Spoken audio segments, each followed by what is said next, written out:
臣父。臣女见过陛下、皇后，陛下千秋万岁，皇后起居无恙。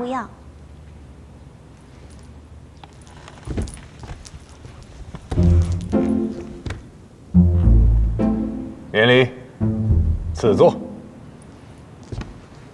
谢陛下。谢陛下。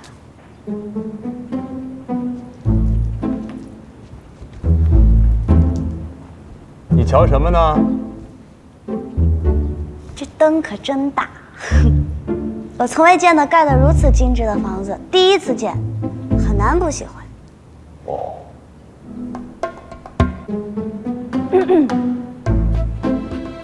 坐下。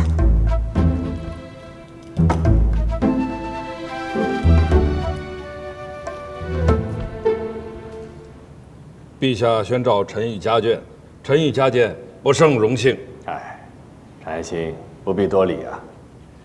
之前你委曲求全，以娄家退去了卿士，朕还不曾嘉奖于你和你的全家呢。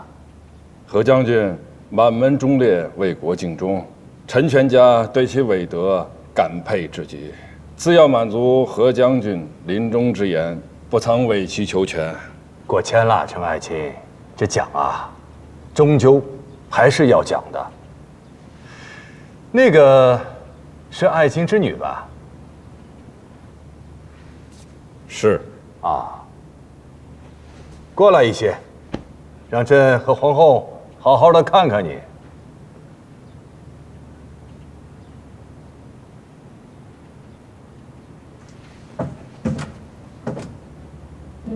哎，让你坐近一些，离得那么远，如何说话呀？你不要动。嗯。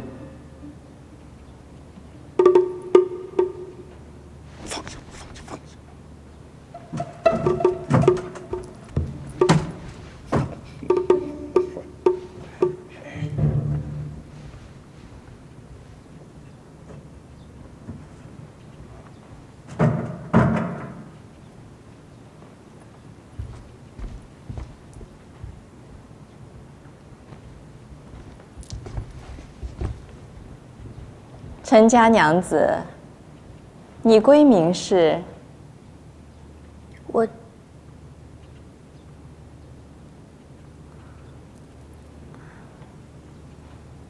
臣女叫陈少商，曲意琴弦。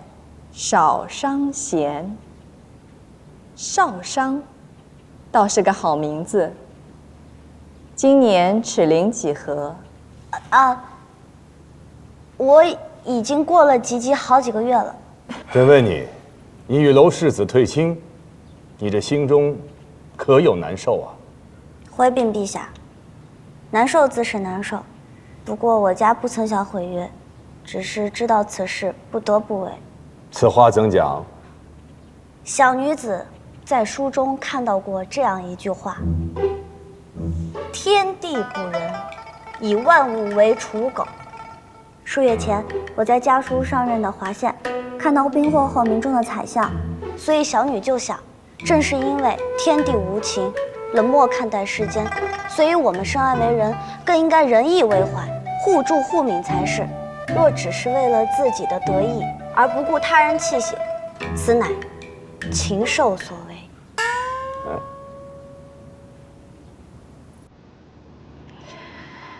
你可知这句是哪位圣贤说的？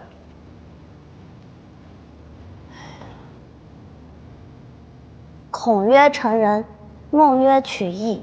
荀子觉得人性本恶，所以天地不仁这话定不是他们说的。法家讲利弊，墨家要兼爱，前者只顾着人间利来利去，又不管这世间仁不仁义；后者则是觉得世间太仁义。既是如此仁义，人们更应该珍爱彼此，所以此话也应该不是他们说的。最后一个就是道家老庄，所以此话定是老子所说。为何不是庄子？因为阿母让我看的《庄子书卷》，我不曾看，不知道里面写了什么。你倒是猜对了，但这意思却不对。天地不仁，以万物为刍狗，不是把万物当成猪狗冷漠无情之意，而是说天地对待万事万物都是一样的，一切顺其自然。这句话原来是这个意思啊！是啊，陈爱卿，厉害啊！你啊，教女有方啊！啊，不敢不敢，都是内子教的好。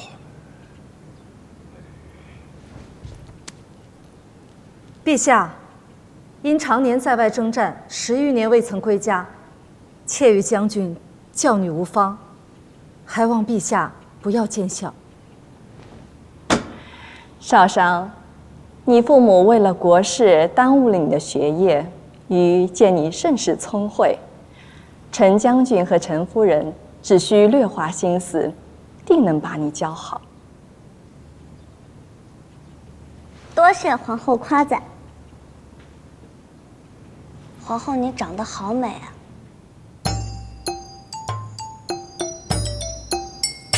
老幺，休得无言。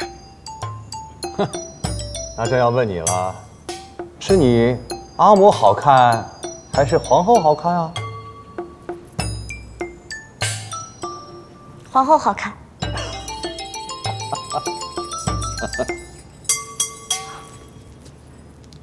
陛下，小女不懂规矩，今日初见皇后，言语冒犯，还请陛下恕罪。皇后恕罪。无妨无妨，朕觉得这孩子呀，率真、坦诚，倒是有趣啊。对了，两位爱卿早起奉诏，应该不曾用膳吧？阿父阿母不曾用膳，我用膳了。我在车里吃了一个饼子，不过现下还是饿了。哦，你吃过饼子了？啊，好，那你们全家留下来，和朕一起共用午膳，如何？我看行。哦，你看行啊？好。启禀陛下，万将军进宫了，此刻正在崇德殿候着。好，朕便过去。两位爱卿，和朕一起过去和万卿聊聊天。是。翟敖带程家娘子去长秋宫偏殿稍事休息，晚些咱们再小聚家宴。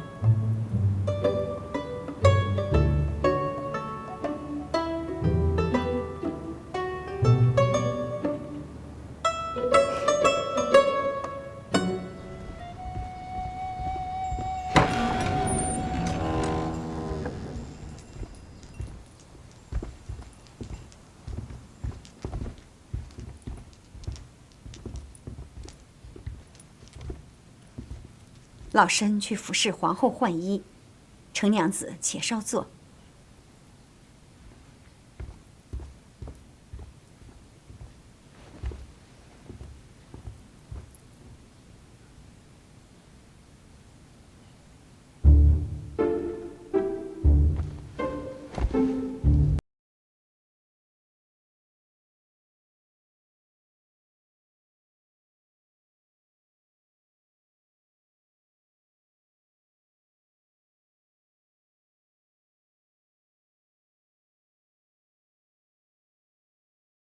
竟然是榆木做的，好生节俭。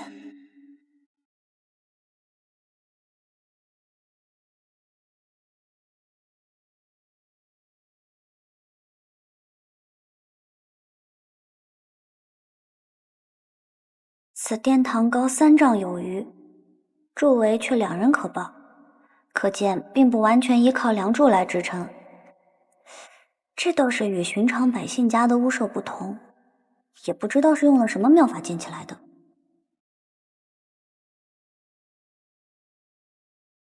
母后，五公主，皇后正在更衣。五公主，母后，他们竟说你与父皇有正式要义，苦苦拦着不放儿臣进来。你父皇本就有正室，于还能骗你不成？你身为公主，出身帝王家，自有熟读宫规，怎能进宫恣意喧哗？若被你父皇听去，又要重重罚你。父皇就是偏心，儿臣这公主还不如寻常人家女娘自在。你自出生就锦衣玉食，你父皇何曾亏待过你？锦衣玉食就不是亏待吗？母后也不缺吃穿啊，为何还整日愁眉不展的？还不是因为父皇眼中只有月恒和他生的儿女，朝内朝外何人不知，他月恒才是真皇后。放肆！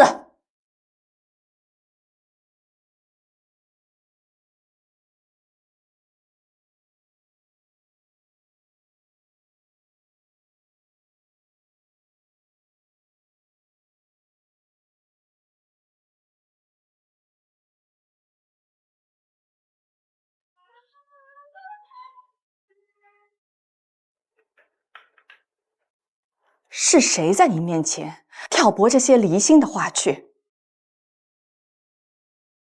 是儿臣府上的幕僚，他们一心为儿臣谋划，不曾挑拨。你一介女子，又无需治国平天下，用何幕僚？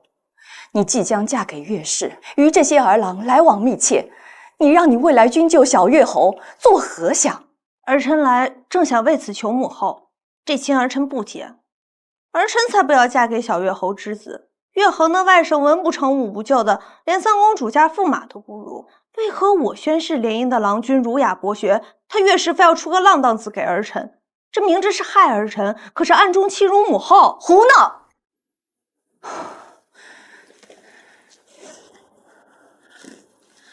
三公主曾心悦子胜，可在你父皇赐婚后，依旧心甘情愿嫁入宣室，你又为何不可？那是林子胜瞧不上他，我宣室的儿郎又不比凌不疑差，才不得不选。我要是答应嫁给岳氏那浪荡子，他怕是要笑死我。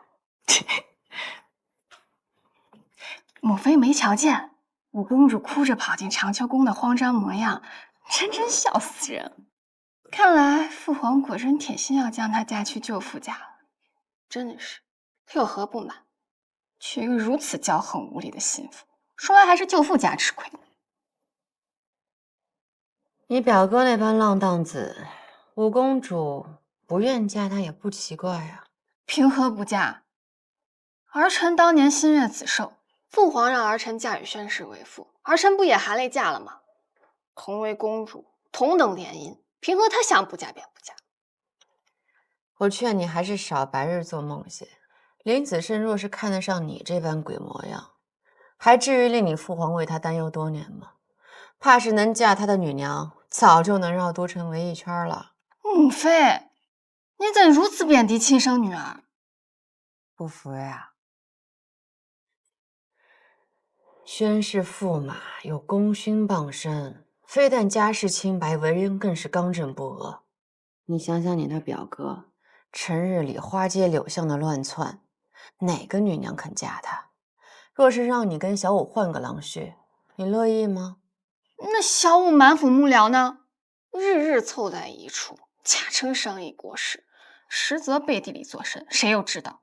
小五不乐意，不过是因为瞧不上岳氏。你少在这儿煽风点火。你自小在你舅父家长大，他定是没少在你面前挑唆长秋宫跟我岳氏的恩怨。今日我把话放在这儿，我此生只图个清静日子，收起你们肚子里那些弯弯绕绕，少给我惹是生非，否则我定不会保你们。时辰不早了，去家宴吧。母妃不去。我最烦那些无趣的宫宴，又不是个个都熟，何必在一起假装热闹？那母妃就让他们长秋宫出风头啊！我愿把风头送给谁就送给谁，你不服？我不服。若说男大当婚，女大当嫁，那林子胜至今也未成亲啊，为何父皇纵容他逍遥自在？父皇纵容他胜过亲生儿女，怕不是他凌不疑才是父皇流落在外的孩儿吧？你怎可如此侮辱你父皇？子胜是霍将军外甥，是霍家唯一血脉。当初霍家为救天下，全族皆亡，以至于你父皇愧疚至今。你怎能说出这般凉薄话语？霍冲不过是领子胜救父而已，死的人再多，也只不过是母族而已。明明自己的阿父阿母存活在世，是他脾性古怪，不肯亲近，偏偏赖在宫中抢儿臣的阿父阿母，何来此理啊！住口！你再这样胡说，玉可真要罚你了。母后只管罚我好了，我知你们都弃我忤逆，可我无非是想做个如男子般行走朝堂、建功立业、有一番作为的女娘。总之，我绝对不会嫁给岳氏。若我连自己婚事都做不得主，不妨一死了之。母后，你去哪儿啊？我话还没说完呢，母后。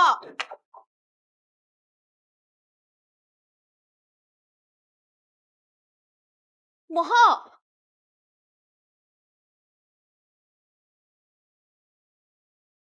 哎，哎，哪儿来的贱婢，竟敢偷听？我不曾偷听，是你嗓门太大，我不想听也得听。大胆，敢在长秋宫中放肆！来人，将这个不知尊卑的贱婢拖下去杖责。是。五公主留人。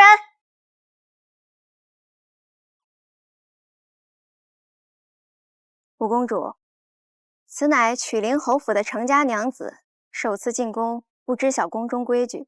程将军乃新晋武将，孤城一役，立下赫赫战功，被圣上封为曲陵侯。圣上常说要善待功臣之后，还请五公主莫要与程娘子置气了。原是个军户之女，难怪如此粗鄙，不懂礼数，竟然厚颜无耻，胆敢在长秋宫中放肆。明日我便禀明父皇，处置你这贱婢。不，连同你父母一同处置，罢了他们军功，将你们全家都赶出都城。五公主消消气，何必与小娘子一般计较？圣上命奴婢带程娘子前往家宴处，若五公主不解气，再骂几句也可。只是耽误了时辰，就怕圣上怪罪。又拿父皇压我，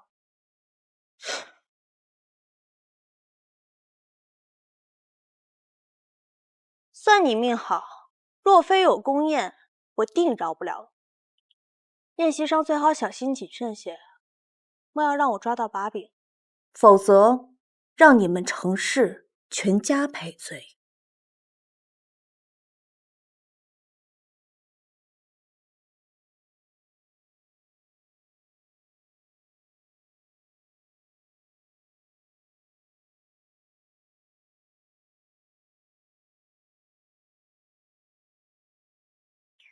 方才多谢这位阿紫了，这宫中贵人们发起火来，真是吓人。我叫骆继通，家父长水校尉骆柱，几年前被皇后选为五公主伴读。少商妹妹叫我一声继通阿紫就好。好，继通阿紫。圣上跟皇后都和善可亲，为何偏偏这个五公主如此跋扈？她乃圣上妖女，天下初定后所生，幼时不及兄姐吃苦，长大后又锦衣玉食，自然养得娇惯些。但宫规森严，你我不可多加妄议宫中贵人，小心为家族惹来天大祸事。多谢继通阿紫提点，不过幸好我今后不会经常来宫里。哼，程娘子，随我来。建议你去马场看了，看了呀。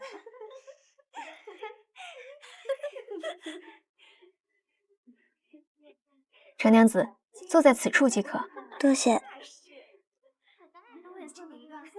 好。真的很衬你啊。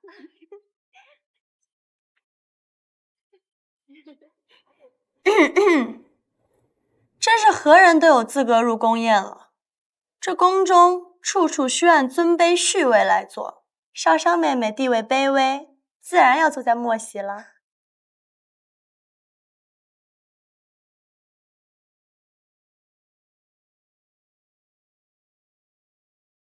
我若不来，这位置就是你的。你看你那样，还好意思说我？你敢讥笑于我？真是聒噪！长秋宫的人怎会如此不懂规矩？你身为皇后生女，也不怕让姨母丢了颜面？岳飞倒是教了你们永乐宫的人要守规矩。敢问今日为何不带宣誓驸马来家宴呀？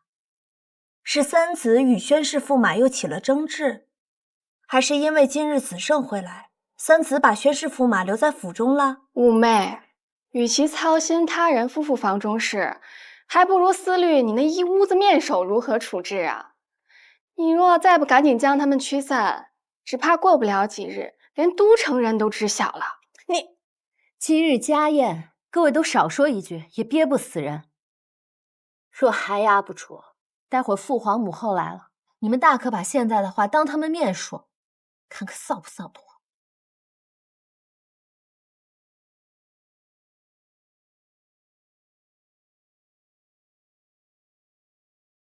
喂，叫你呢。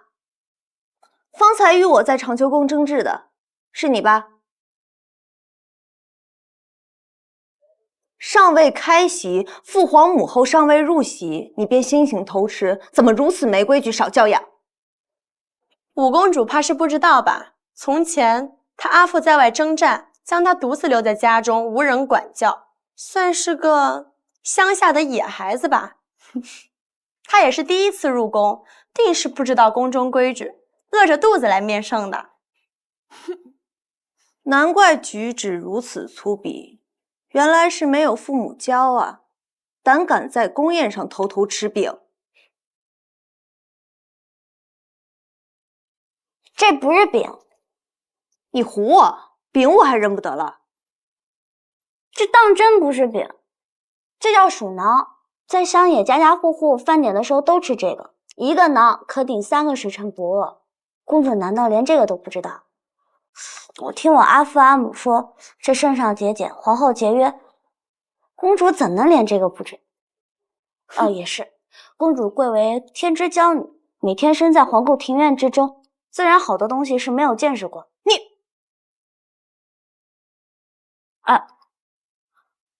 不舒服，我先去方便方便。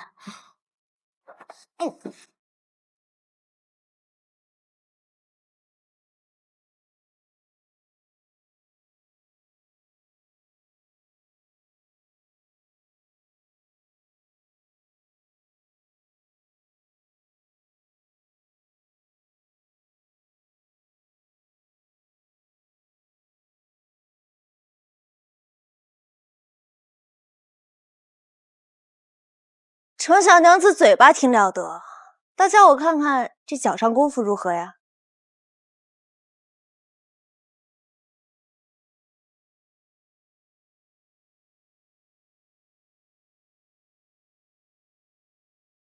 有些人真是殿前失礼，行走蹦跳，仪态可笑啊！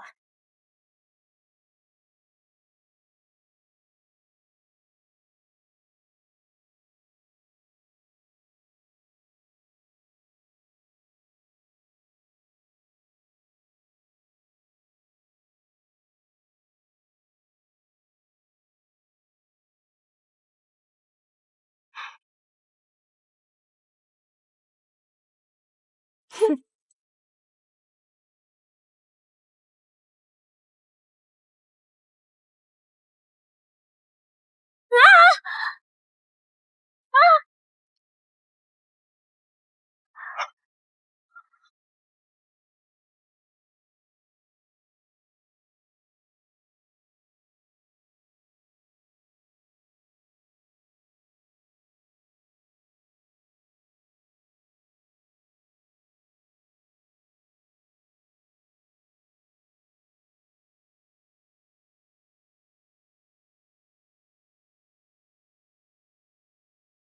你们想干什么？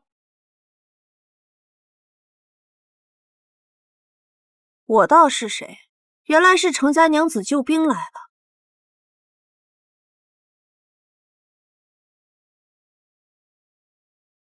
林将军，我自己坐好。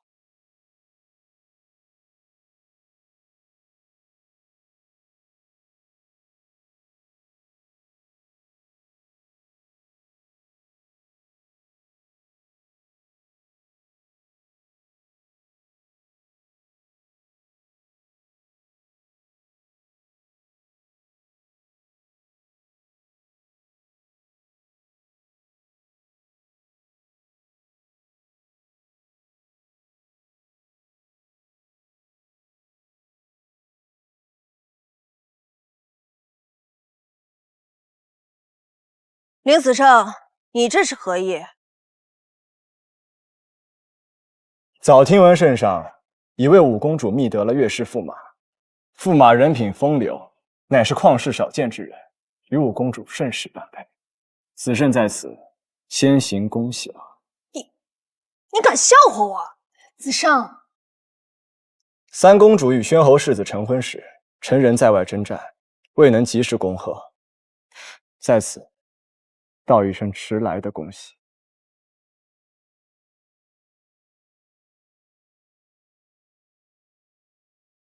走吧。等等，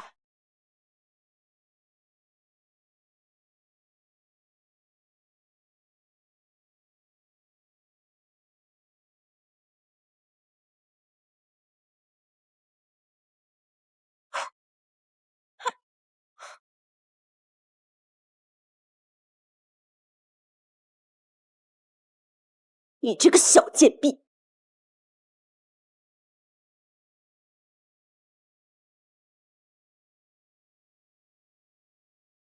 莫娘子，那程娘子似乎与林将军很是亲密呢。做好咱们分内事，莫要非议他人。备好酒，就端上席吧。可是，以前皇后不是有意将娘子许给林将军的吗？休要耍此闲话。皇后从未将此事作证过。再妄议此事，看我如何惩治你。是。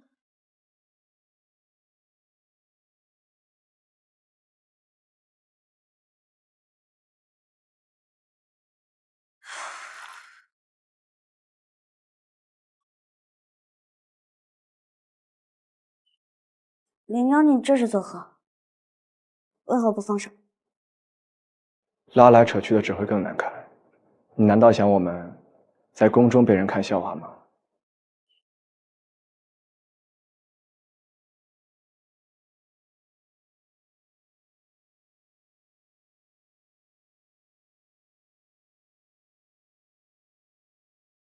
你坐此处吧。我坐此处，怕是不合规矩的。无妨，坐吧。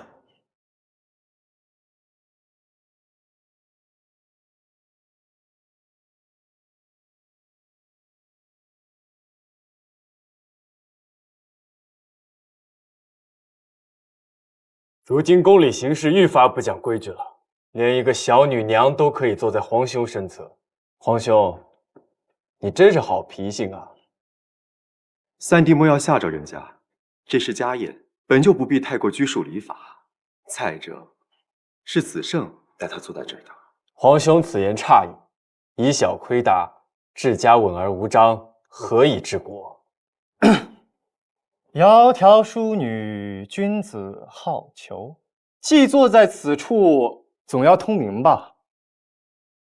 哦，我叫陈少商。哦，你便是那个刚与娄氏退婚的程四娘子啊！哎呀，容貌甚好啊！我若纳了你，你我便是家人，家人坐在此处，便不算坏了规矩。两位皇兄，是吧？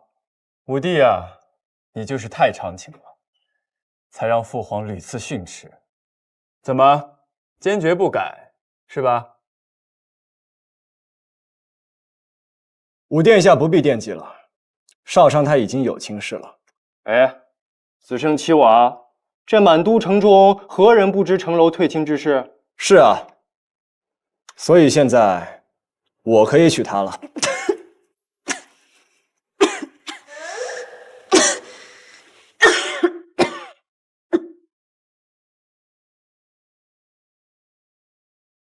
林将军，你莫要冲动，不要为了帮我，把自己终身大事给毁了。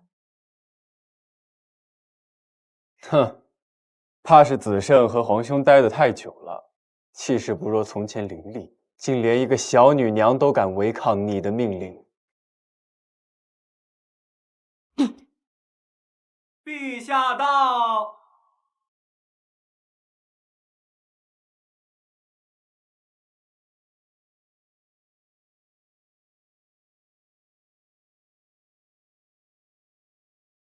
都在聊什么呢？这么高兴？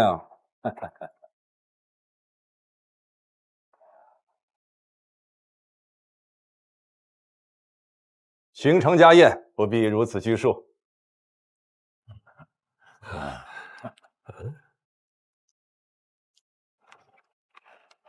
娘娘，你怎么坐这儿？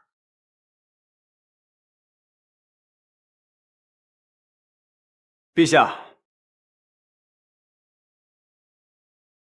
此事你这是？臣请您代行长辈之职，向程四娘子提亲。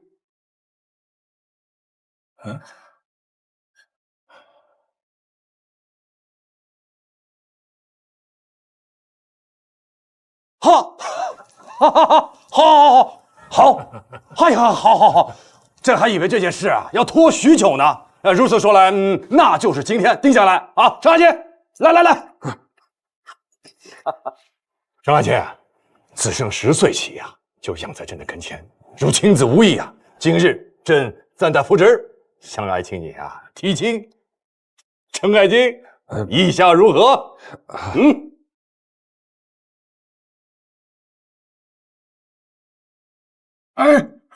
贤弟，好亲事啊，好亲事！还愣着干嘛？快答一个！臣自是，这是好事啊！是啊，好事，好事。臣自然，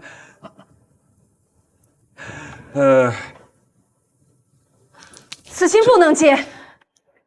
啊，请陛下收回成命。陈夫人，你这是对子胜有何不满啊？内子对将军怎敢有不满？将军少年英雄，将军少年英雄，是我家小女少商，配不上林将军。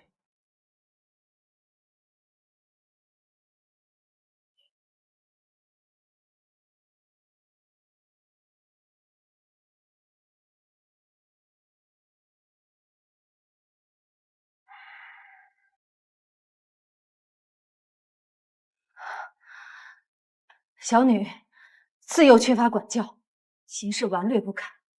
自妾归家以来，读书不行，习武不成，女德没有，口德不修。妾本欲严加管教，奈何他目无尊长，不服管教。妾怎敢对天颜有所欺瞒？若少商非我子女，如此心腹嫁我程氏，妾也绝计不会答应。若换作程氏其他女娘，能得到陛下垂爱照拂，我们程氏也深感荣耀。陛下，少商好勇斗狠，妾担心若真嫁给林将军，日后会酿出大祸，连累程氏全家性命。陛下，这门亲事绝佳，只是少商他自己配不上。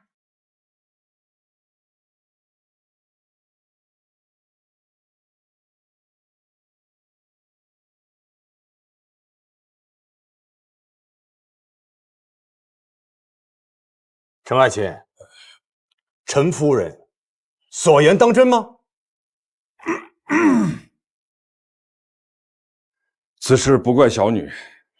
臣与内子征战沙场时，将她留于家中，难免疏于管教，是我们父母失职。自古家丑不可外扬，妾也想给小女留些颜面，怎奈她委实不堪重用。林将军，你与小女相识10日尚浅，她看似乖巧通达，实则巧言是非，行事鲁莽。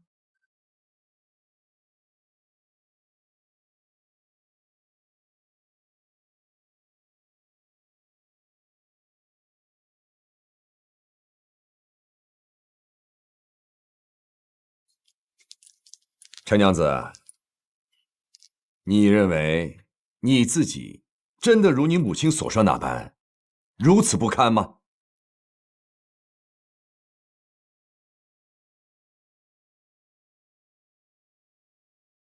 回陛下，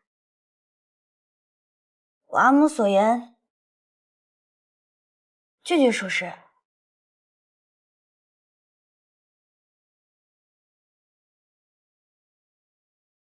臣女这般品行，连自己阿母都瞧不上的人，如何配得了天人之姿的林将军？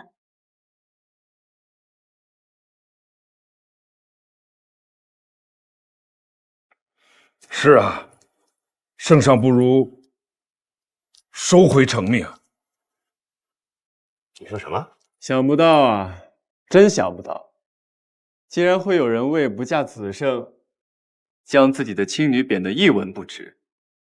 在我的印象里面，全都城的女娘都争着抢着要嫁给子胜，可偏偏程家为拒婚不惜违抗皇命。不知道是程夫人用心良苦，还是子胜令人家心生惧意啊。三弟慎言，此事攸关皇家颜面，陈将军还请三思而后行。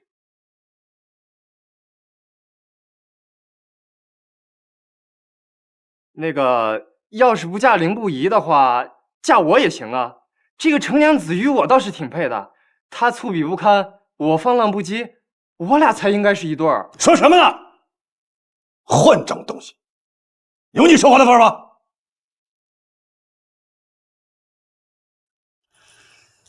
陈氏，君无戏言。朕今天向你提亲，诚意已表，你敢当众拒婚，你这是辱居龙颜啊！你晃连家族啊！此事，朕容你三思后再回答。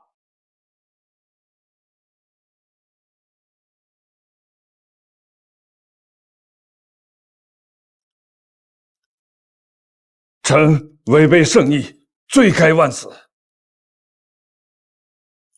臣愿辞官，携妻女离开都城，绝不碍陛下眼。只是臣女高攀不起林将军，还望陛下成全。放肆，陈氏！你这是拿辞官来逼朕吗？来人呐！陛下，陛下息怒，陈将军也是一时情急，容他们再想想。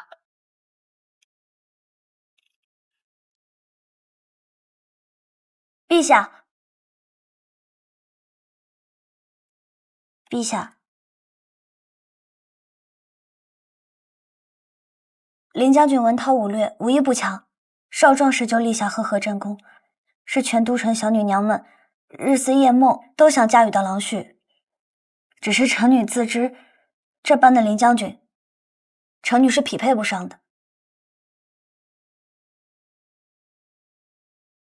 之前在华县，林将军为救我，险事一避；后来在屠高山，又为救我，旧伤复发。他对我恩重如山，只是今日突然提出要求娶，真当是令臣女还有家人有些措手不及。但有一件事，我阿母做得对，便就是如实相告。臣女的确是如阿母所说那般，粗鄙不堪，又经常惹是生非，不懂得体谅父母，更不会顺从郎婿。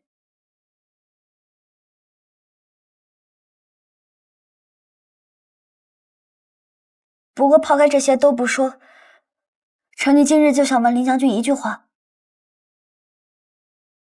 林将军，你日后寻得的心腹，自然是比我好个千百倍。我这人自幼倔强，不服从管教，更不会听你的话。这样的我，你还想娶吗？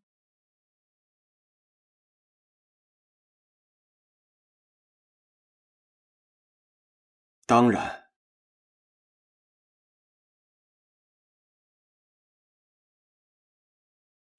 我从不知自己在你眼里原是这般的好，想必你也不知，在我眼里，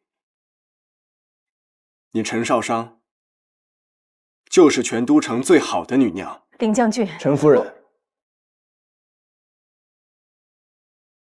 莫打断我说话。世人都说，娶妻当娶温柔贤淑之女。我看陈夫人杀伐果断，在战场上不输男子，可在战场下，您也跟陈将军抗敌情深。可见夫妻各有不同，并非皆为世人所想那般。少商或许不是所有人心中的乖巧女娘，但在我的心里，她就是这全都城、全天下最好的女娘。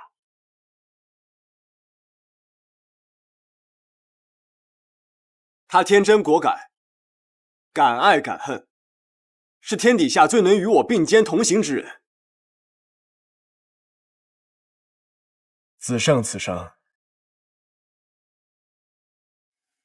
非她不娶。好，说得好。陈娘子，既然此胜一决，你呢？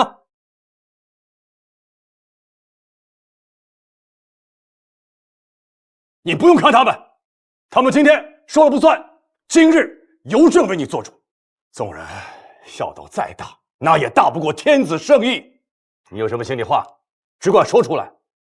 朕倒是要看看谁还敢斗胆反驳。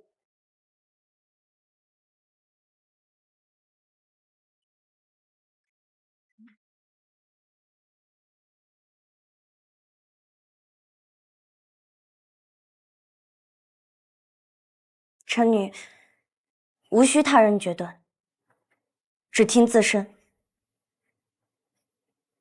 臣女愿高攀林将军一次。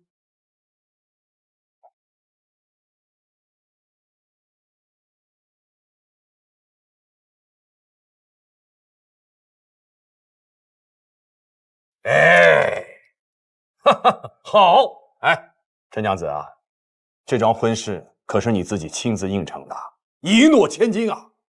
日后谁要是再敢反复，朕定责不误。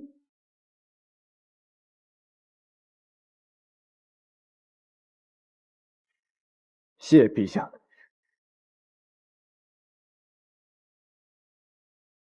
谢陛下恩典。好。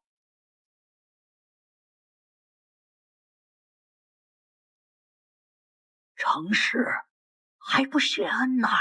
臣父谢陛下恩典。下恩典。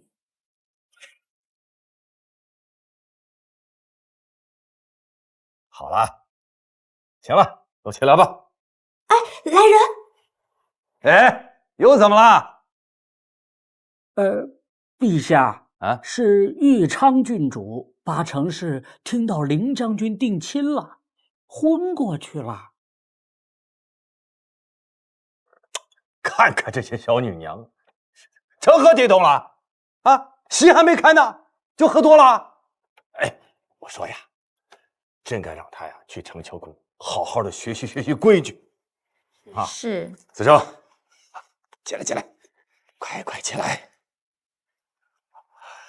今天真高兴，陪朕多喝几杯，哈哈！众爱卿一起同饮。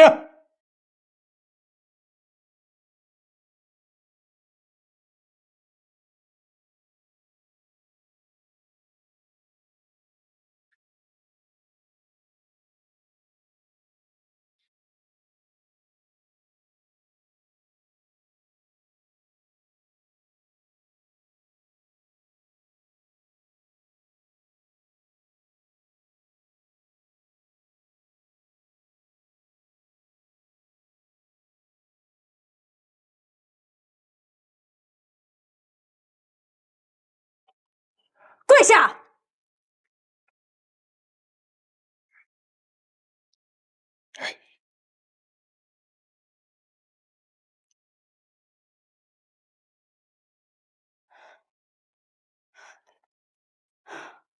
你瞧瞧他这般模样。夫人，来，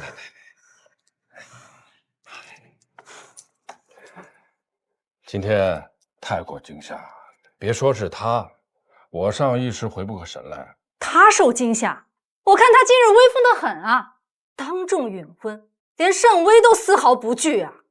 进宫前，阿母嘱咐了许多道理规矩，可这规矩里没有一条是抗旨不遵。放肆！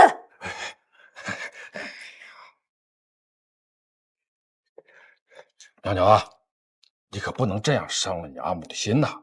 之前是你信誓旦旦的保证与凌不疑并无私情，阿父阿母才凭着激怒圣上去替你辞婚，你怎能又变了呢？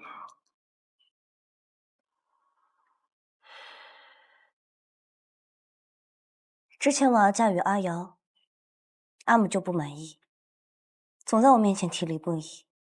如今凌不疑当真是求亲了，阿母还是不满意。阿母究竟是不满意我择的郎婿，还是不满我这个女儿？哎，娘娘，你不要误会你阿母的苦心呐。论水深，那城阳侯府比之娄家有过之而无不及。当初凌不疑的阿母霍君华，身为霍冲的亲妹妹，曾是何等的风光啊！如今你看一看，又是怎样的下场？你何苦趟这个浑水呢？凌不疑的阿父阿母究竟发生过何事？我从未听人提起过。你连人家家里水深水浅你都不知，就谈婚论嫁，活该你将来吃苦受罪。阿母不想说也就罢了，反正我嫁与的是凌不疑，又不是凌不疑的阿父阿母。城阳侯府究竟如何，我也不是那么想知晓。并非你阿母不说，只是此事说来话长。当初霍冲将军在圣上危难之时，以一座孤城拖住了立地20万的敌军。破城之后，霍家、何家死于围城屠戮，霍夫人和凌不疑也失踪了。城阳侯啊，便续弦迎娶了寄住家中的表妹淳于氏。谁知俩人成婚不到1年，霍夫人竟携着凌不疑寻了回来。可朝中的文武大臣不是最心疼忠烈遗孤吗？他们为何不让这个城阳侯休了淳于夫人，再与这个霍夫人破镜重圆？再者说，阿父啊，霍家满门都为国捐躯了，论功绩来讲，远远都胜于何家满门。城阳侯家世与娄家不同，淳于氏与汝阳王妃交情匪浅，怎能轻易休妻呀？汝阳王妃，这名儿听着怎么这么熟悉？豫昌郡主的大母。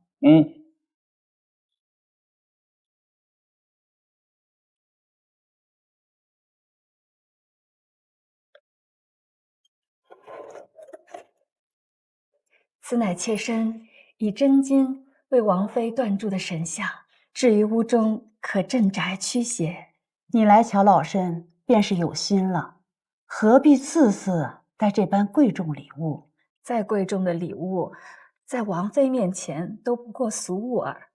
这些年若不是王妃照拂，就以子胜对我的误会，恐怕妾身早在府中难以立足了。还不是因那霍君华从中作梗，仗着兄长霍冲威望，整日对我们文史一族颐指气使。你就不同，你贤惠体贴，又体恤幼老。当年战乱我受伤，是你日夜不休照顾，我才捡回一条命来。终究是我对不住姐姐。什么叫对不住？全天下人都以为他死了，侯爷别娶，又何错之有？即便没死，他失踪2年，又遭逢兵荒马乱，那谁知路上是否失掉贞洁？你提出以他同为夫人，可那霍君华尤为不知足，还整日对你喊打喊杀。你腹中孩儿就是这样受惊吓才没的，到如今都没有子嗣。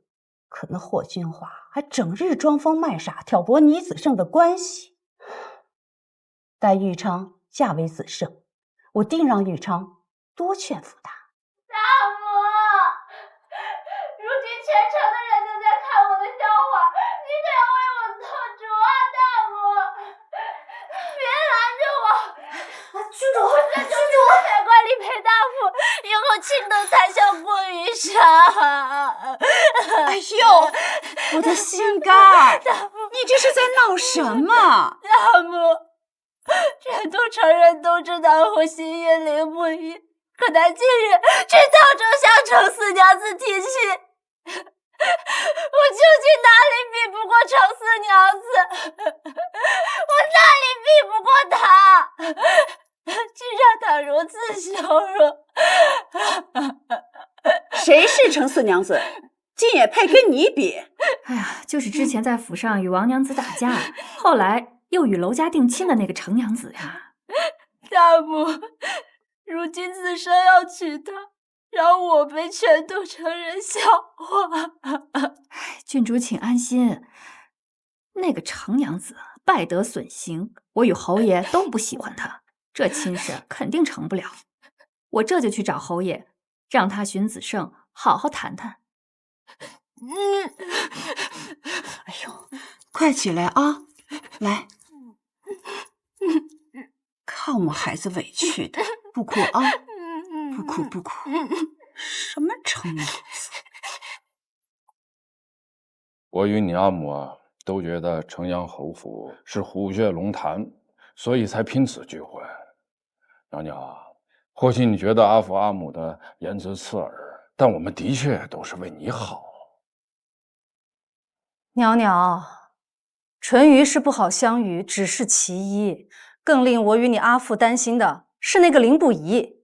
林不疑可不比楼瑶，心性坚定，想好的事情他一定是要做的。偏偏是你也是如此的执拗，两个这么硬的人能够结为夫妻吗？今后如果你们有些争执，谁会让步啊？我和你阿父可护不住你的。我自然知晓他不好相遇，那你还应下婚事？阿父，女儿可有其他选择？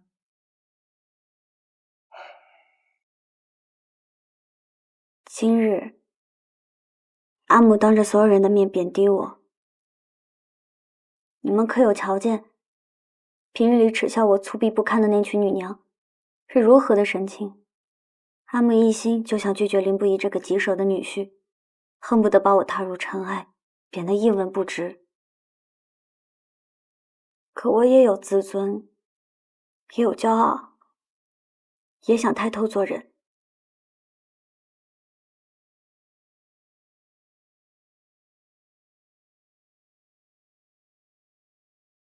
阿母，我且问你，若今日圣上赐婚的是堂子，你可还会像今日这般，当着众人的面羞辱他？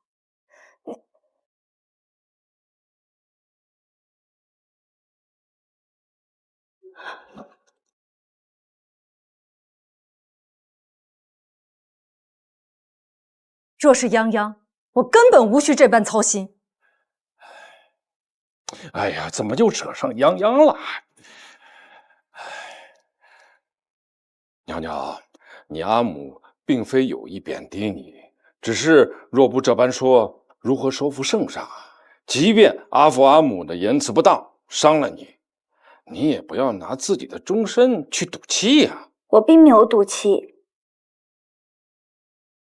女儿认真想过了，我这脾性是改不了了，无论是嫁给谁，阿母都不会放心的。既如此，不如早早嫁人，阿母也能早些安心。你可知世道艰难，女娘若是嫁错郎，便是一生的不幸。嫁错人一生遗憾，只是我一个人的不幸，也好过抗旨不遵，满门遭殃。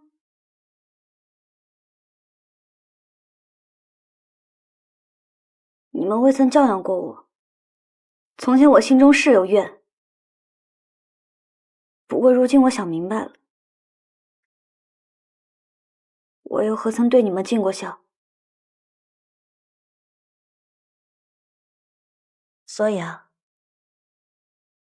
咱们谁都不亏欠谁的。我不想阿父为了我而丢官，也不想阿父阿母当年抛下我换来的陈家荣耀，又毁在我的手上。若是这样的话，倒会让我自己觉得，我一出生便就是个笑话。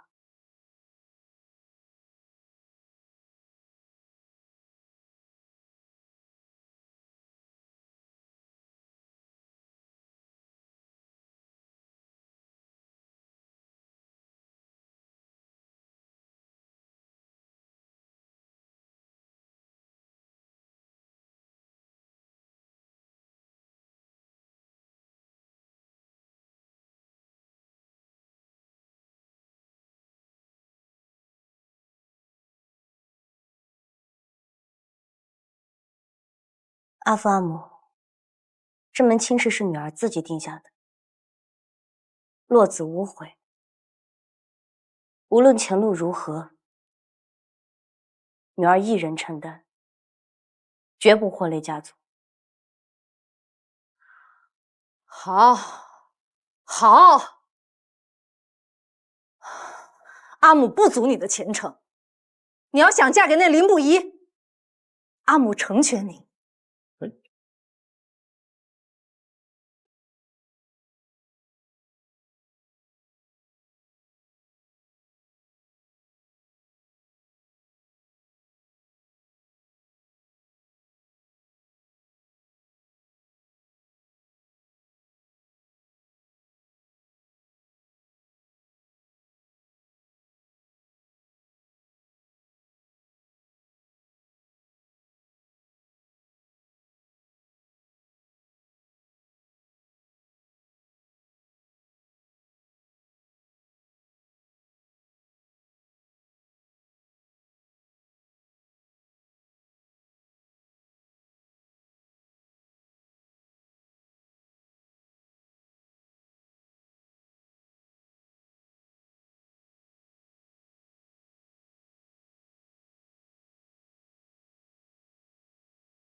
若我说出一切真相，人家阿兄会为咱们娘儿俩出头吗？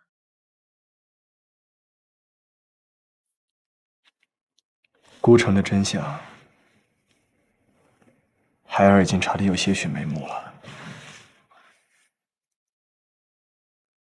古往今来，善恶皆有报。阿母放心，作恶者终将得之以罚。对，那坏人还活在世上，你一定不要放过。阿母，孩儿要娶新妇了，所有苦难终将皆成过往。我们甘父将至。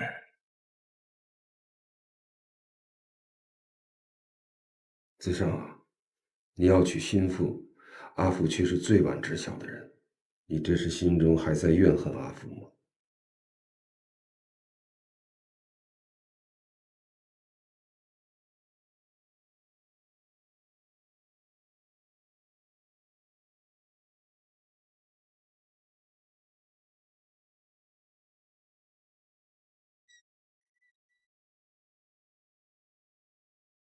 少主公，侯爷说有要事，定要见少主公，属下不敢相拦。莫怪他们，都是为父的过错。听你阿母说，今天你当众向程娘子求亲了。我阿母常年待在杏花别院，不可能告诉陈阳侯这些。不知陈阳侯说的又是哪位？子胜，我知道你心中有气，但是不能拿自己的亲事赌气啊。程家区区新晋武将，在朝中毫无根基，对你毫无帮扶之力。那程娘子更是声名狼藉，这门亲事对于你全然无益啊。都城之中，谁人不知？豫昌郡主心悦于你，无论人品、相貌、家世、门风，汝阳王府怎么也比曲陵侯府好上许多呀。城阳侯嫌当年靠夫人裙带攀附汝阳王府还不够，如今还希望靠我的亲事换得锦绣前程吗？城阳侯大可放心，我不会因为心中怨恨任何人，去赌自己的婚事。你不怨恨阿父，阿父心里很宽慰，但只是那城市。若城阳侯心中还有一丝愧疚之心，就请立即离开这里。我阿母曾经说过，她所见之处，不想有你。我这人从来不委屈亲人，所以只有委屈城阳侯了。阿喜，送客。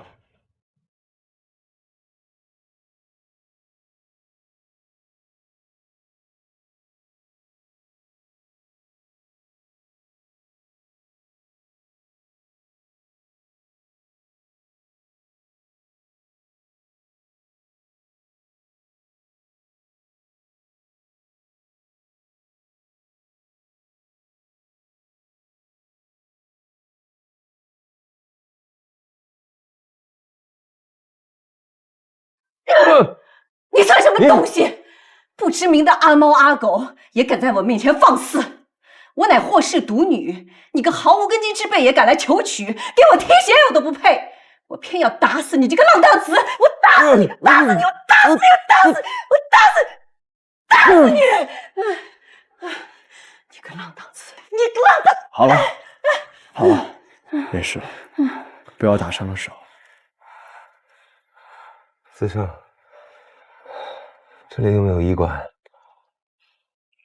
杏花别院离医馆远得很，城阳侯，还是快些去疗伤吧。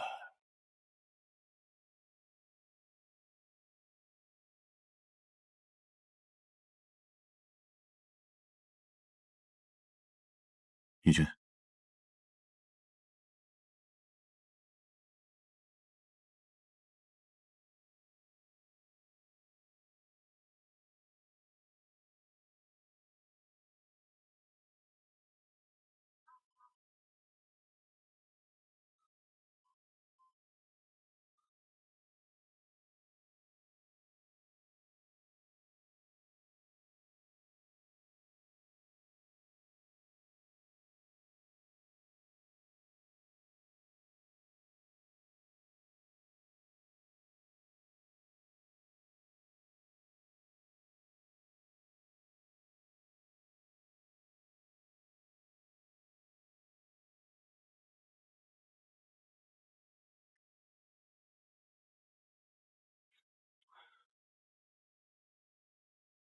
将军，属下来迟了，迟了15年呐！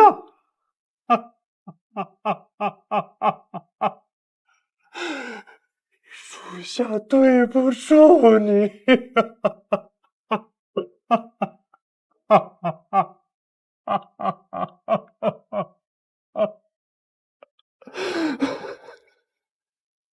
若能查清孤城真相，让冤魂瞑目，我相信他不会怪你的。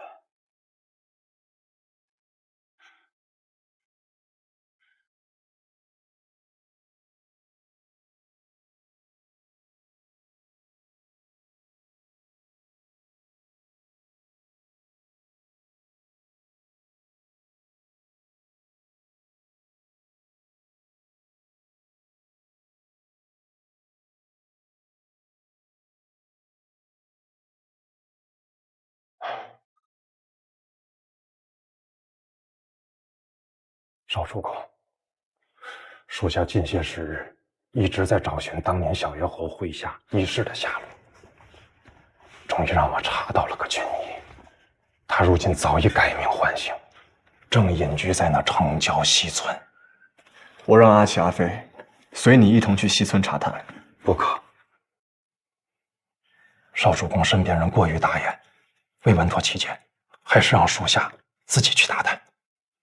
属下会随时与少主公联系，3日之内必归。那倘若想与你取得联系，我该怎么做？从前战情瞬息万变，我们传令官很容易就落到敌人手中。为免军事泄露，霍将军常命我们将信息藏于常见之物上。霍家军传讯方式不拘一格，比如折断一根树枝，一短3长，便是属下预先；若是我平安无事，就是2短2长。此行还需隐蔽，切记小心为上。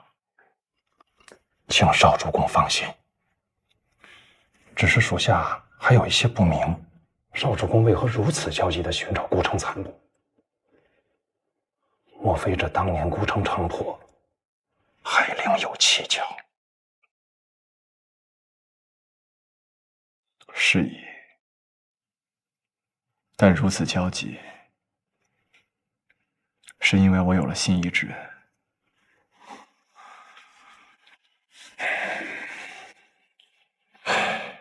少主公如今年少有为，将军若还在世，定会感到欣慰。可惜啊，将军再也见不到少主公立业成家了。待你查探归来，应能赶上我的下聘之日。少主公，这是要成亲了。好事啊，好事啊！将军在九泉之下，也定会感到欣慰。只是让我们少主公能看上的是个怎么样的女娘啊？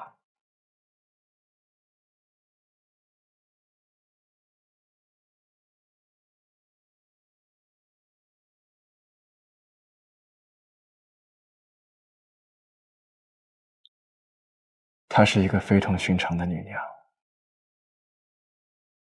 像我这般被困在过往之人，本该孑然一身。但倘若一路艰辛里，同行之人是她，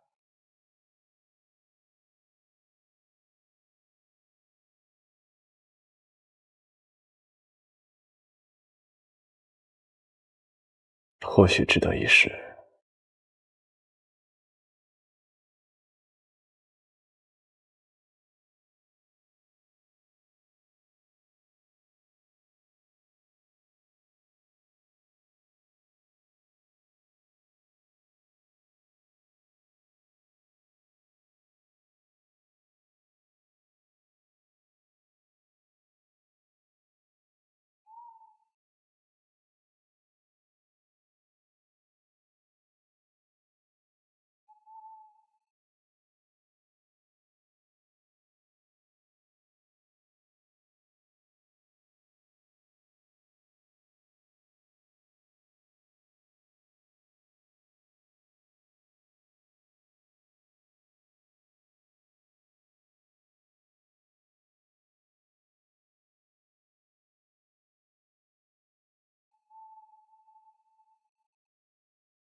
将军，我没想到，在他的心里，我比那个林不疑还要可怕千万倍。夫人千万别这般想。娘家还小，不懂咱们为人父母的一片苦心。那日夫人的话虽然委屈了他，但也情非得已。你莫气他了。是他莫要怨我才对啊。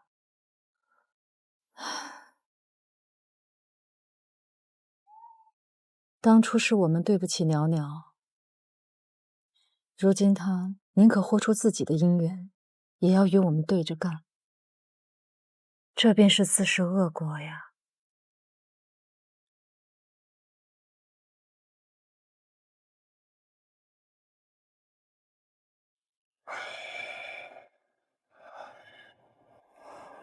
袅袅与夫人一样，都是嘴硬心软之人，有倔强不肯低头，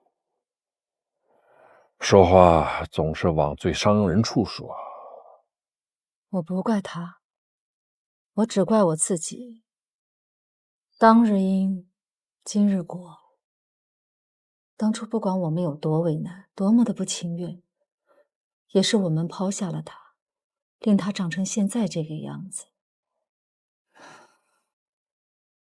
再说过多也无益了。这世上的怨偶这么多，我只盼着他与林不疑不是其中之一，能够恩爱携手，安稳白头。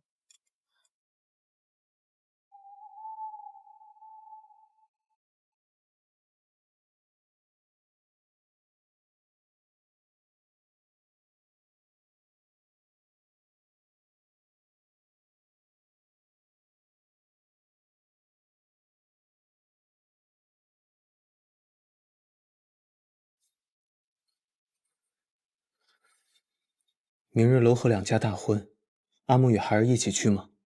旁人成亲与我何干？你自己去便是了。那孩儿的亲事呢？阿木，无事搜罗的适婚女子画像，阿木可一一考量过。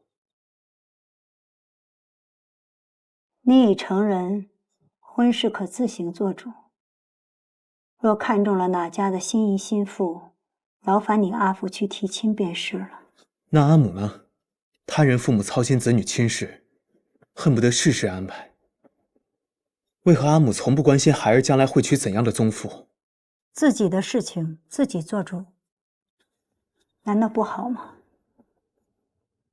在阿母心中，可是觉得孩儿的婚姻之事不算大事。待你再年长几岁，你就会懂得，在你眼中天大的事，不过是别人心中分文不如的蝼蚁小事罢了。在这世间上，能靠自己的，不要假手于人。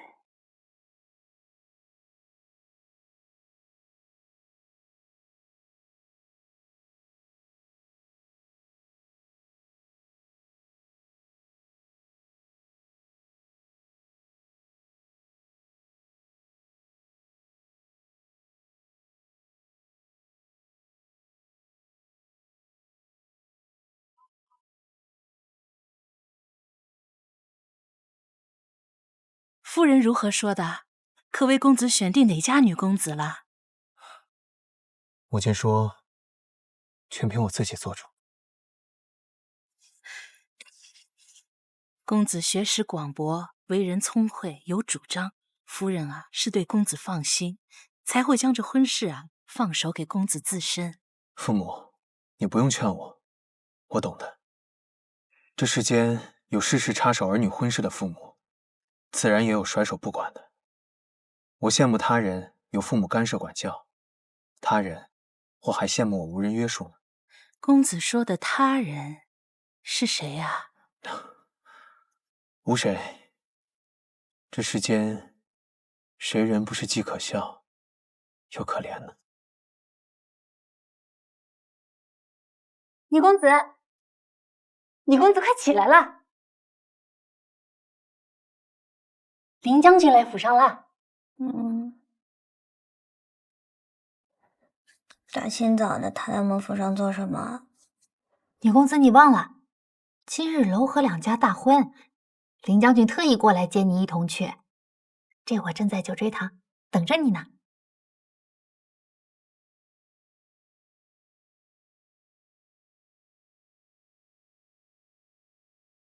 林将军到！林将军，林将军，林将军，林将军。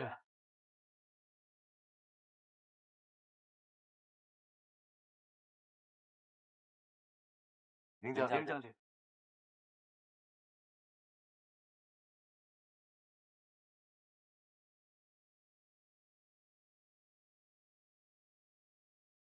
龙二公子，恭喜！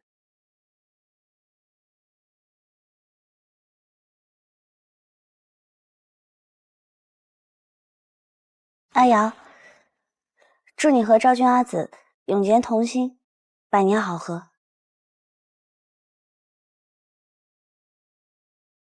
听闻圣上前几日给你与林将军赐婚，也恭喜你们。少商君换郎婿倒是快呀，才几天功夫，就定了他人。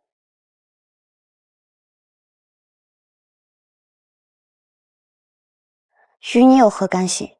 哼，不曾想敢作敢为的程娘子，如今也屈从于权势之下了。龙二公子，还请带我们入席吧。阿瑶，此处交于我，你带贵宾先去吧。单剑兄、林将军，请跟我来。烧伤的话，还是我来吧。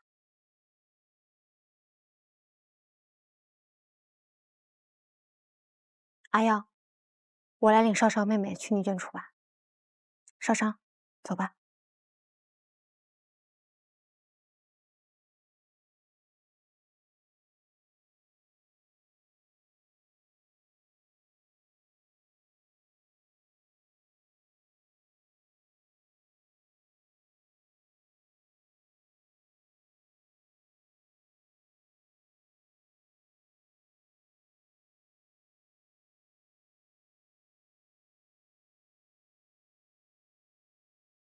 我这一生出嫁2次，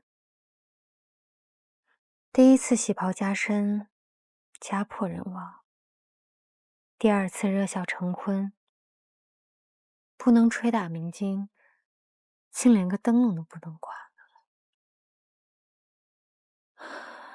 幸好还有些宾客能撑下场面，只是我没想到你也会来。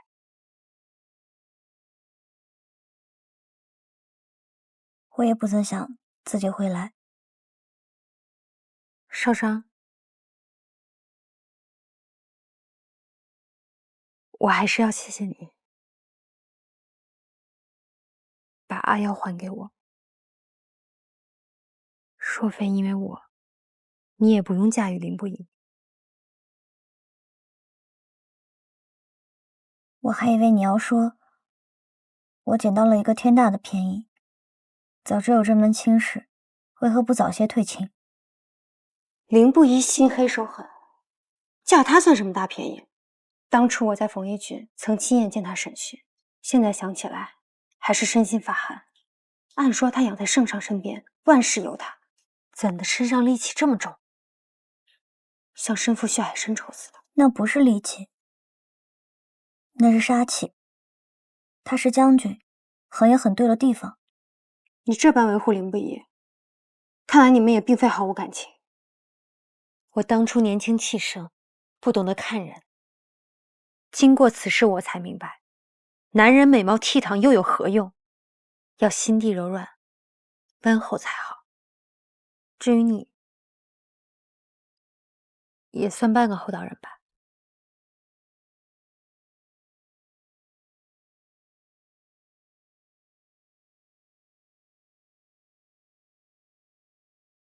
你知道就好。若不是为了阿瑶前程，生凭你和昭君哭干眼泪，我也绝不会退婚的。现如今，我是阿瑶为兄长，我这个人最护短了。何昭君，我告诉你，我绝对不会让任何人欺负我家人的。我也一样。除了我阿弟，阿瑶便是我世间最后的亲人。我对他的珍惜，不会比你少半分。我与他日后会越来越好。希望你与林不疑也一样。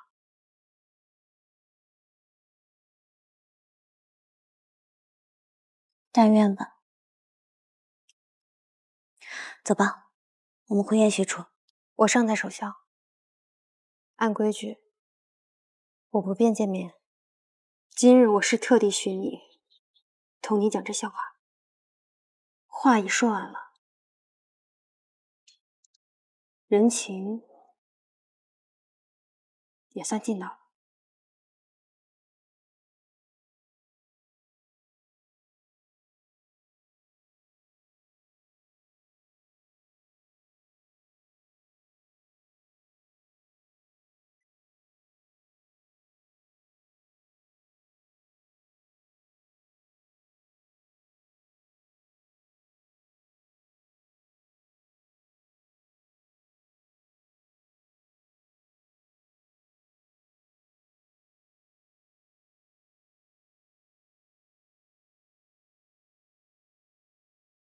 两位兄长，这边请。未曾想到，几日未去程家讲学，少商便与凌将军成亲了。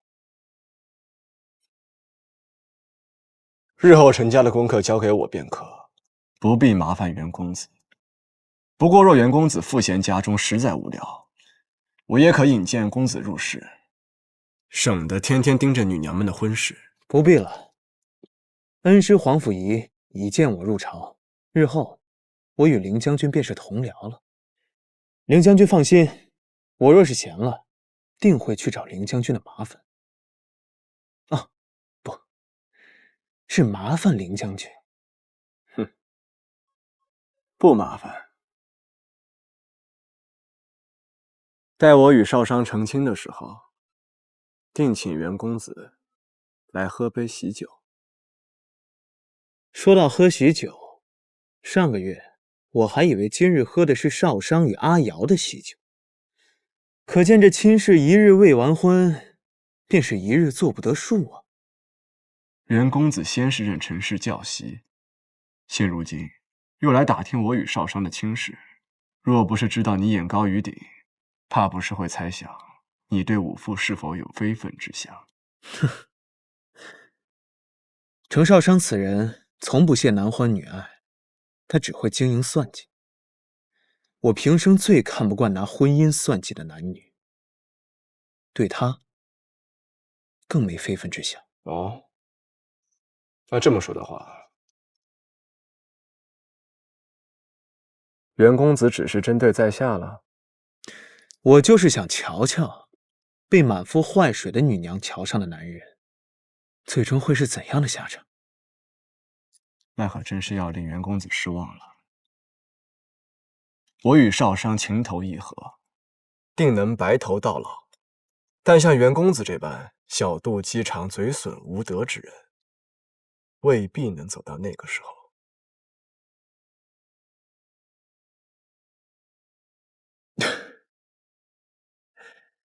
凌将军，我一文官，必定比你武将命长。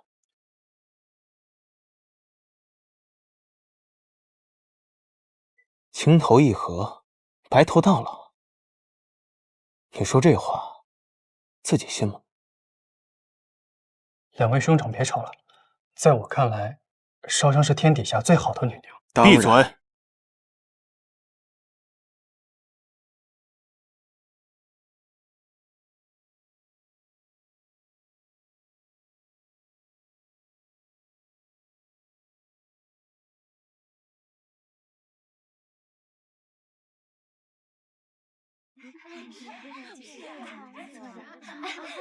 恭喜陈娘子！陈娘子，上上妹妹，来跟我挤挤。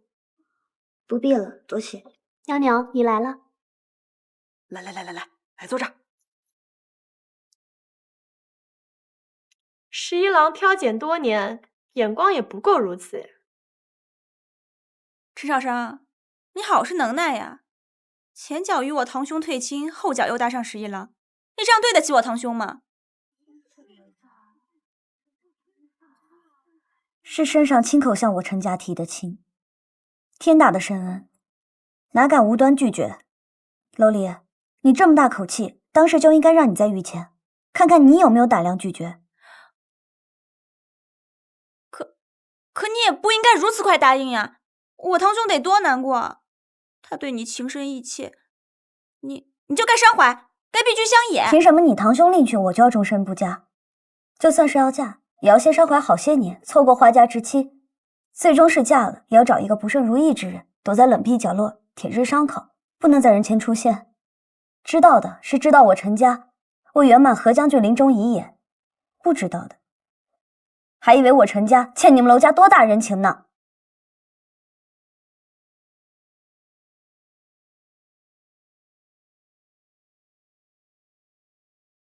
楼离，你若想让我瞧得起你一回，大可将你方才说的那些话当着你阿父阿母的面再说一遍，看你阿母抽不抽你耳光。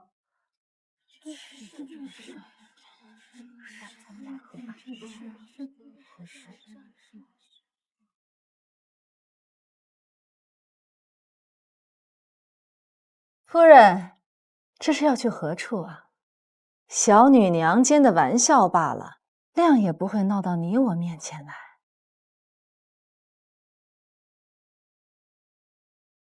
程伯夫人说的是小女言语挑衅的。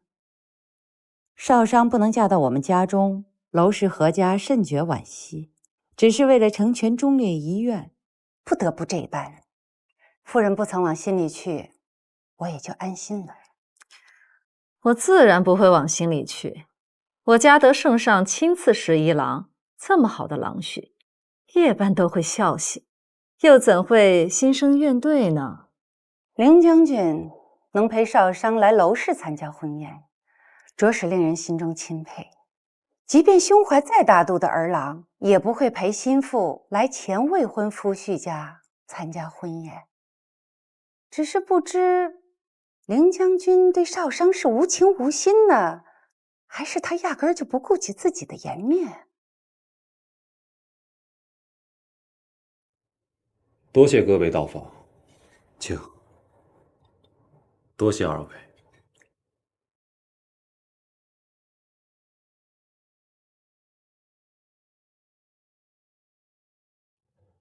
张公子，来，快请坐，快请坐。娄大公子，若非你博闻强记，会下冯一军于途，此役只会更艰难。圣上示下论功行赏，你立此大功，日后当身居高堂。阿瑶能够迎娶昭君，这就是圣上对我们娄氏的最高恩典。身为何将军的亲家，娄家能够助凌将军夺取冯一郡，这原本就是分内之事，怎敢再贪功呢？阿奔啊，你说是也不是啊？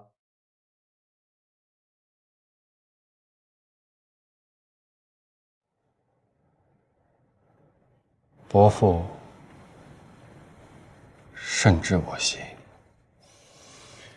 林将军，我半生散漫惯了，只喜周游天下，不易入仕，怕是要令你失望了。你虽无意入仕，但若圣上起贤，我看谁人敢阻拦？娄大公子，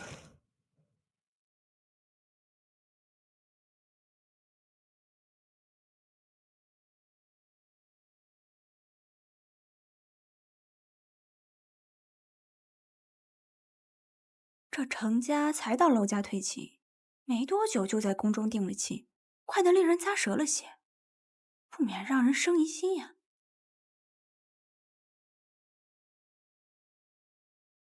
这陈少商与林将军是否早就有私情啊？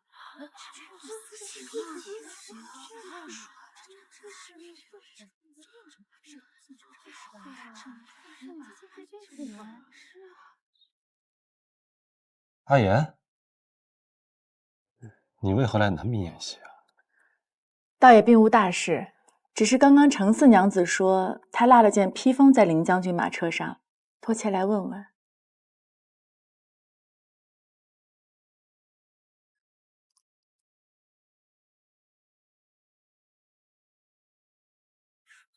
有私情啊！少商妹妹是有志气的，还以为都跟你们这旁人似的，看见那凌不疑就跟饿了3天的小野狗看见那肉骨头似的。可惜人家凌不疑看不上你们呀。诸位，想必你们也认识凌不疑时间不短了吧？可是人家也没向你们提亲呢。我们都是老实的闺中女子，行端坐正，哪像有些人妩媚做作，卖弄风情。林将军是伪丈夫，哪里懂得这些鬼祟阴私伎俩？怕是受了蛊惑。王良，你在血口喷人？我没有。哎，儿子，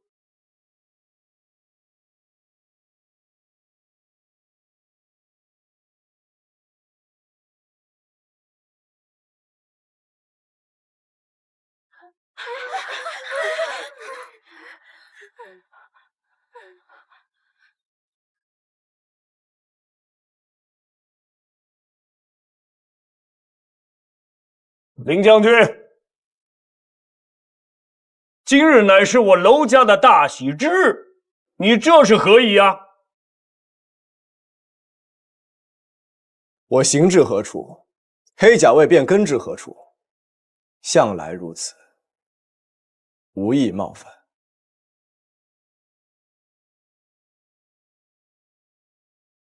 林将军，此处是女眷席面，只怕不大合礼仪吧？和席分席只是小节，懂廉耻知进退才是大礼。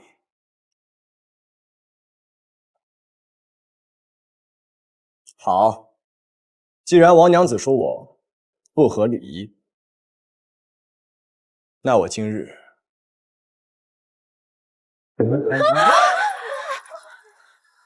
便教教你们什么叫懂廉耻、知礼仪。林将军，你这是做什么？这程娘子真是有福气啊！竟让林将军不顾男女分席也要去维护她。这程四娘子刚退门亲事，又能提得如此上的朗学，还真是天大的福气。哎呦，抱歉啊，一时贪看热闹，竟失了手。不过能用上等鹿肉喜袍，想必二位也觉得是天大的福气吧？哎，算了算了，别跟他动嘴，可没人能从他袁善剑嘴里讨得半点好处。走。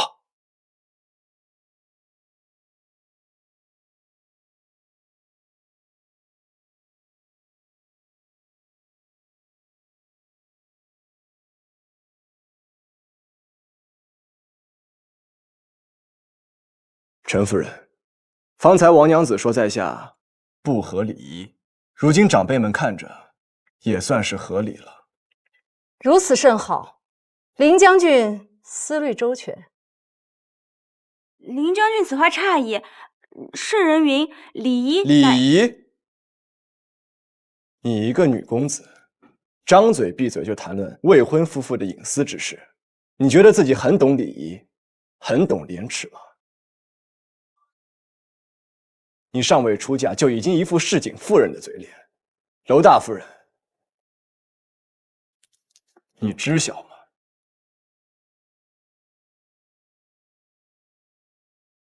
王娘子方才提到狐媚风情、卖弄做作，你可知上个月五皇子赠予我一对美妓，你兄长王龙见后垂涎3尺，我便将2人送与了他。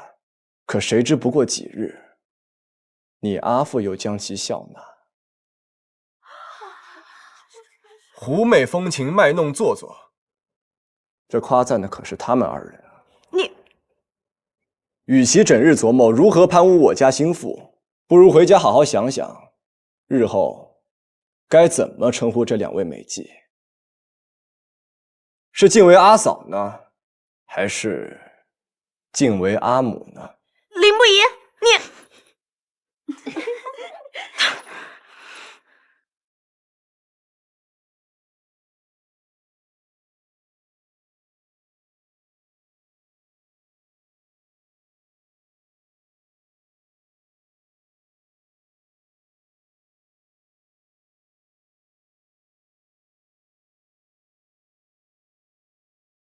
诸位，想必你们对我跟陈娘子定亲之事也有所耳闻了。